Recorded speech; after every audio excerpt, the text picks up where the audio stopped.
Hey everyone, I'm Jason, and this is your commentary on Exodus chapter 11. Now, chapter 11 is a parenthetical chapter. It bridges chapter 10 with chapter 12.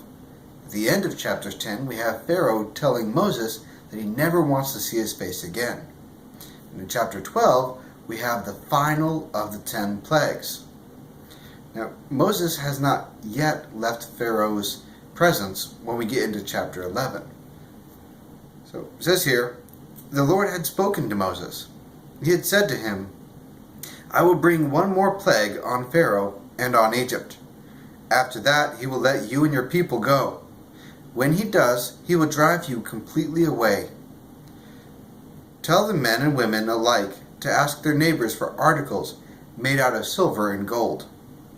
The Lord caused the Egyptians to treat the Israelites in a kind way.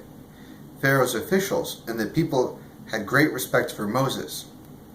Moses said, The Lord says, about midnight I will go through every part of Egypt.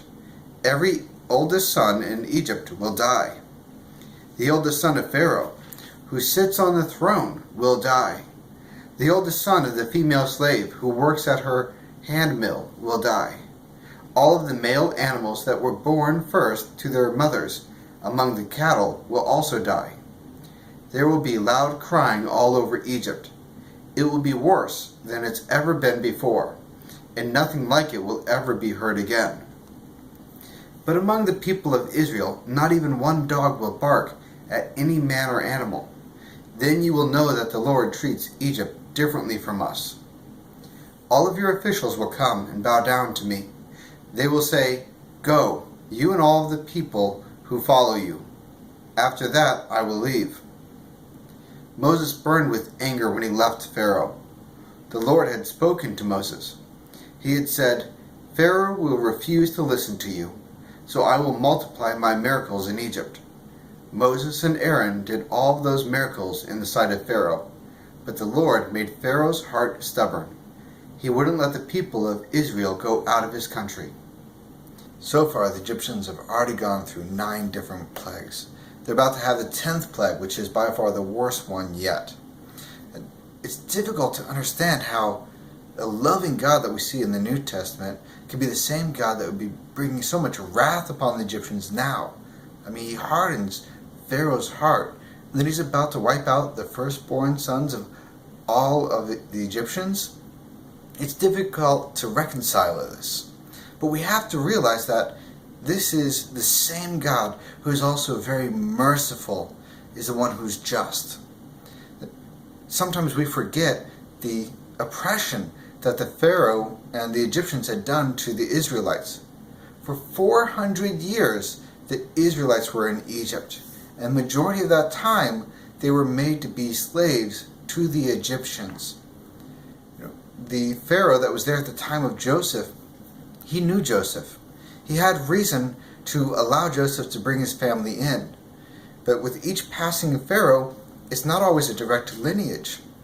Sometimes it can be a completely different king that comes in altogether.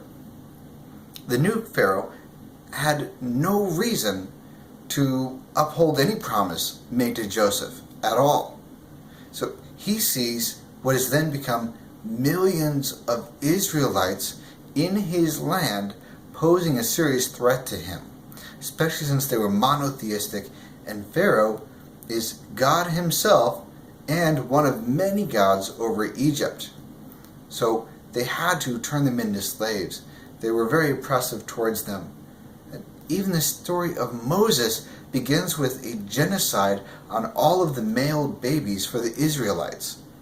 So if you're starting to think that God is the bad guy here, realize he's actually trying to protect those who've been oppressed for so long. He wants to lift them up and carry them out, and it can't just be a simple thing. Because of all that they had endured, God really had to show his might so that way no one else would ever try to oppress the Israelites again. Well, that's it for our commentary on Exodus chapter 11. Thank you so much for joining me, and I will see you guys next time.